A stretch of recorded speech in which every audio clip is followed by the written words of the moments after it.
On a vu hier Enkeloenu. Après, on a Pitum Aktoret. Pitum Aktoret, inutile de le dire et de le redire, c'est un passage de lecture d'une puissance inégalée.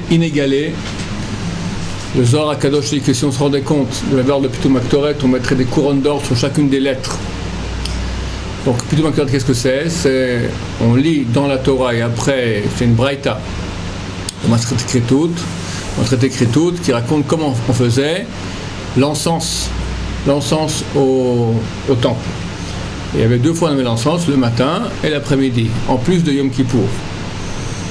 Et on lit cela, et parce qu'on le lit, c'est comme si on le faisait.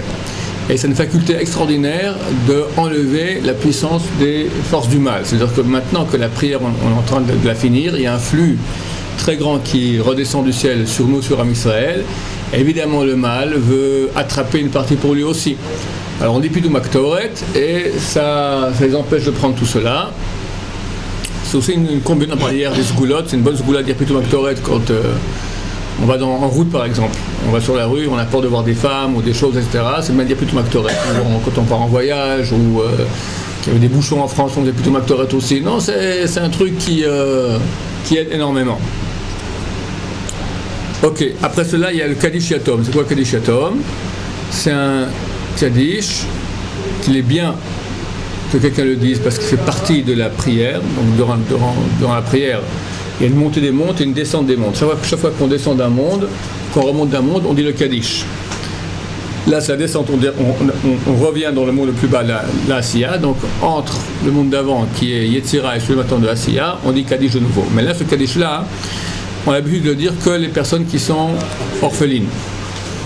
Ou bien dans l'année, il le dit tous les jours, ou chaque année, ils le redisent au Yortzeit. Yortzeit, c'est donc Yortzeit, c'est pas un nom en araméen ni en chinois, c'est en yiddish, d'accord? Mais même dans les livres là, de Ben Ishraï, il parle de Yortzeit, il dit c'est pas un mot que il explique, c'est dire en yiddish, Yor c'est l'année, comme on dit en anglais, year, d'accord? Zeit, c'est le temps, comme on dit, je sais pas comment on dit Zeit, il n'y a pas, ok? Le temps de l'année. C'est bien ceux qui sont donc orphelins que revient l'anniversaire du décès d'un de ses parents. Depuis le samedi soir, il dit le Kaddish toute la semaine jusqu'au jour du décès. Est-ce qu'une autre personne peut le dire? Oui et non. Normalement pas, parce que les gens vont croire qu'il est orphelin. C'est pour embêter ses parents qui sont encore vivants. Mais si ses parents lui ont donné l'autorisation, alors ça va. Ou bien une personne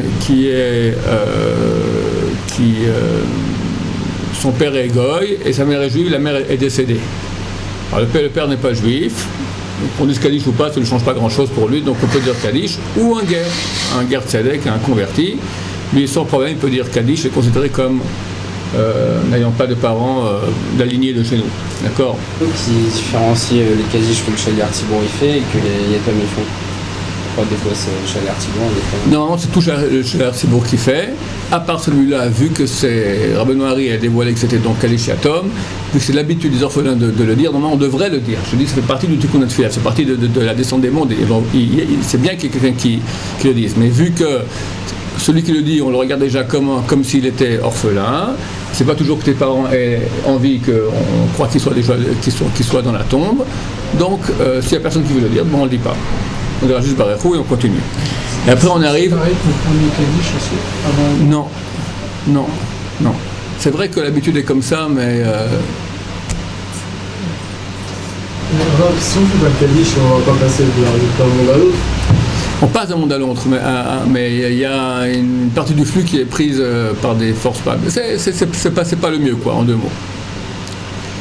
Après cela, on passe à la prière la plus importante, peut-être de toute la prière. Le Rav dit Shevar Gadol Venora, une louange grande et terrible. Alun Shaber. Et c'est quand on dit cette prière-là, alors là aussi, toutes les forces du mal qui veulent encore essayer de gripper quelque chose, elles sont liquidées. Et on amène une lumière très grande, une lumière différente de tout ce qu'on a amené. Jusqu'à maintenant, on a amené des lumières qu'on appelle lumière intérieure, alors on appelle Or Mekif, une lumière d'extérieur, qui est beaucoup plus grande que la lumière intérieure. La lumière intérieure, elle peut rester que dans notre nous, qui est relativement petit. Extérieure, elle peut être beaucoup, beaucoup plus grande. Et quand on dit, on se prosterne, à ce moment-là, on fait descendre toute cette lumière-là dans tous les mondes, jusqu'au niveau le plus bas qu'il puisse y avoir. Prière extrêmement importante, c'est pour cela que les Sahara fait qu'on la bâcle. C'est super bâclé comme prière, les gens sortent déjà à l'extérieur, ils sortent, font la mezouza et hop, c'est terminé. D'accord? Quand je vois une fois écrit à la synagogue, Alun Shaber, c'est pas de Tfilat Haderech. D'accord? Et c'est vrai, c'est vrai. On est en fin de prière, on en a marre, on veut terminer. Et il faut rester à ce moment-là et faire avec beaucoup de kavana. C'est une prière, quand tu lis, c'est extraordinaire, c'est ce que nous sommes en train de vivre. On dit qu'à la fin des temps, tout le monde reconnaîtra, Dieu se dévoilera, et tout le monde sait. C'est très très beau comme prière. Donc le faire avec beaucoup de kavana. On doit la faire absolument debout. Et même si on n'est pas en train de la faire et le tzibour il l'a fait, alors on doit se lever avec eux et se prosterner. Certains disent qu'on doit la dire en entier avec eux, certains disent non, pas besoin de le dire en entier, comme dit le Ben Ishra, il suffit de se lever, tu continues ce que tu es en train de dire, mais tu te prosternes, quand tout le monde se prosterne, parce que nous on se prosterne et lui il reste debout comme un piquet, ça va pas. Donc tout le monde se prosterne à ce moment-là, toi aussi tu te prosternes au milieu de ce que tu es en train de dire. Attention, des fois on est en train de dire à Shaber on est un peu en retard, et eux ils ont fini, et ils commencent le Kaddish. Il y a un Kaddish aussi des fois qu'on rajoute à la fin. Et toi tu es juste au début, ou n'importe quelqu'un fait une bracha à côté de toi, peu importe, le minyan d'après qui commence déjà, il y a déjà le Kaddish, et toi tu es au début, tu dis que eux se prosternent devant Hebel Barik, devant du rien, devant rien, il prie à un Dieu qui ne sauve pas. Et tout à coup tu réponds Amen. Genre, c'est bien. Donc faire attention. Le Rav dit pas répondre Amen, ce qui est super solide parce que c'est super dangereux, quoi, parce que pas dire Amen quand il faut dire Amen, c'est une chose qui est grave aussi. Mais il vaut ne pas dire Amen dans ce cas-là plutôt que dire Amen à ce qu'on vient de dire. Donc faire attention, si possible, de prévoir, est-ce qu'il y a une bracha qui se prépare, un Kaddish, et pas rentrer là-dedans pour ne pas devoir dire Amen, qu'on puisse répondre Amen, et pas que ce soit un Amen qu'on ne dit pas parce que ça aurait l'air comme si on répond Amen au fait que se prosterne à rien du tout. Le passage que vous avez dit, il s'avère que 2-3 fois, je sais, je me suis trompé, je me suis prosterné à ce moment-là. Ouais, bon, pas grave. Après j'ai réalisé, ah ouais, c'est pas grave. Je l'ai traduit en français aussi. Ça va. Moi je me suis prosterné pour des idoles. Non, Chassé Shalom. Chassé Shalom. Barik, quelques personnes avaient, bon aujourd'hui plus tellement, mais à l'époque les gens ils crachaient. Avec le Barik, Rik signifie du mot rock, rock signifie crachat. Rabbeinu Hari, il dit qu'il est extrêmement important de rester avec Tfilin et Talit jusqu'à la fin de Alun Shaber. Sa dernière phrase, encore avec Talit et Tfilin, c'est un point très important. Ensuite, messieurs, on finit la prière. C'est pas tout. Après la prière, il faut, si possible, aussi Rabbeinu Hari dit que pour amener encore un flux supplémentaire, il faut étudier avec Talit et Tfilin au moins un petit quelque chose. Donc même tu dis au moins une phrase d'une Mishnah, un passouk, quelque chose de Torah, et il dit qu'on ne pourra pas accéder au niveau de Nefesh Ruach Neshama sans, on a des niveaux d'accord d'âme qui nous reviennent, on ne peut pas les recevoir si on n'étudie pas la Torah avec les Tfilin un peu après la prière. Ça compte comme petit passage du Torah, vous voyez les 10 choses qu'on rappelle. 13 articles de foi, 13 attributs, 10 souvenirs. Ça compte ça? L'odeur. Je sais pas. Non, je sais ce que c'est. Est-ce que c'est considéré comme étude de Torah? Les 10 souvenirs, je pense que non. Les 10 articles de foi, oui, ça se peut. C'est de la Torah. C'est 10 rappels, il faut se rappeler. Les 13 articles de foi, pardon. Ces 10 rappels là, il faut se rappeler tous les jours. Ouais, c'est possible. C'est possible. Il y a une partie qui c'est bien se rappeler durant la prière. Quand on dit Vekaravtanu Malkanu Lavot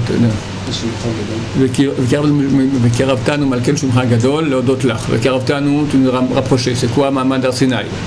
Shumcha Gadol, ton grand nom, il faut se rappeler de Amalek, à cause de lui, le nom n'est pas complet. Et l'autre, pour te remercier, il se rappelle de Myriam à Neviah, que la bouche est pour remercier Hachem et pas pour parler la Shonara. Il rajoute, ça c'est Rabbeinu Hari, il rajoute encore un truc, t'unifier toi et pas le veau d'or, se rappelle du veau d'or. Là déjà t'en as 4.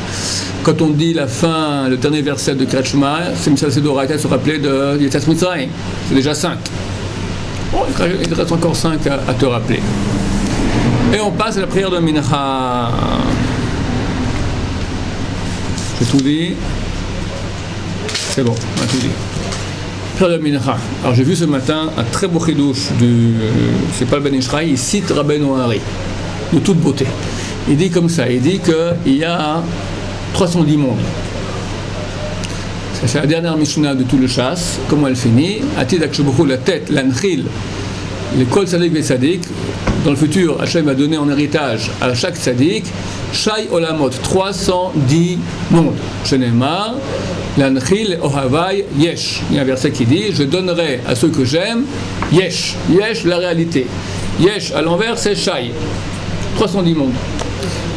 Dans ces 310 mondes, il y en a 207 qui appartiennent à Yaakov Avinu. 207 Gematria or, lumière. Il y en a 103 qui appartiennent à Esav. Donc si je fais 310 moins 207, il reste 103. 103 à Esav, c'est lui qui a pris ce côté, c'est le côté négatif, qui a pris une partie de ces mondes-là. Et il dit 103 en Gematria, c'est Mincha. Mincha. Parce que ce moment-là, durant la journée, dès midi et demi exactement, il y a le temps de Mincha qui commence, c'est le moment où les forces du mal commencent à avoir de rigueur, commencent à avoir plus de force. D'accord. Plus le soir il avance, plus les forces du mal deviennent épaisses. Tout le matin, elles n'ont pas de puissance. À Mincha, ça commence. Et c'est qui les forces du mal? C'est Esav. Donc Esav commence à avoir de la maîtrise. Donc c'est pour ça que ça lui appartient. C'est 103 mondes égale Mincha. Et c'est une partie que Yaakov a dû lui donner. On le voit où? Dans Parashat Vaishlach, le cours Germamia, on voit Yaakov qui revient en terre d'Israël. Alors il envoie Vaishlach et Me'aba Beyado, Mincha Le'esav Achiv. Il a envoyé de ce qu'il avait sous la main en cadeau, Mincha signifie cadeau, à son frère Esav. Donc il a dû donner avec sa main, il dit pas avec les deux mains, avec sa main, c'est la main gauche du côté négatif. Il était obligé de donner maintenant une partie à Esav.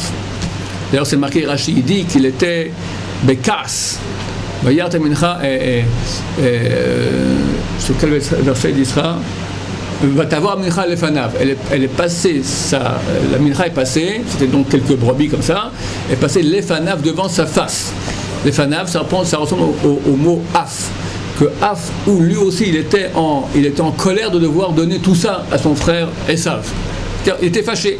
Comment je dois donner maintenant ces 103 mondes, d'accord, toute cette puissance-là de bien, je la donne maintenant à Esav. Et à la fin des temps, cette mincha, il faut permuter les lettres, elle deviendra Nechama. Nechama signifie consolation. C'est-à-dire que on verra tout le bien qu'il y a là-dedans. Est-ce qu'on a fait mincha? Alors nous, quand on fait mincha maintenant, on casse la force de Esav. Et en faisant mincha tous les jours, on se travaille tous les mincha qu'on fait maintenant pour casser la force de Esav, on arrivera à ce qui passera dans quelques jours, où le monde de Esav va faire boum badaboum, et nous on sera tous en grande consolation. Et j'avais expliqué dans le cours, j'ai pas dit ça sur internet dans le cours Germamia, mais c'est la suite des choses intéressantes qu'il y a. C'est que c'était quoi cette mincha? C'est marqué, il leur envoyé Tiashim, Mataim, Kvasim, Esrim, il a envoyé comme ça toute une série de petites bébêtes, en tout il y avait 580, d'accord. Et le Midrash dit qu'il avait des centaines de milliers de têtes de bovins, et Esav aussi. Et ça, Esav, ça fait 30 maintenant, ça fait combien? 20 ans, 30, 34 ans qu'Esav attend ce moment pour tuer Yaakov. Il a loué 400 hommes pour aller tuer Yaakov, et on lui amène quelques bestioles, comme ça il dit, allez, il est tout. Rabbi Shimon Bar Yochai, il écrit Halakha, Esav Sonal Yaakov. Il y a une halakha, une loi physique que Esav a la haine de Yaakov. Mais à ce moment-là, lorsqu'il a vu ses cadeaux, il a vu Esav, il a vu Yaakov, il l'a embrassé, Nechmo Achamab, il l'a embrassé vraiment, en vrai. Et ils disent que non, même à ce moment-là, il le haïssait, Machloket dans la Braïta. Mais Rabbi Shimon Bar Yochai, il dit non, il a aimé, il a eu vraiment pitié de lui. Quoi?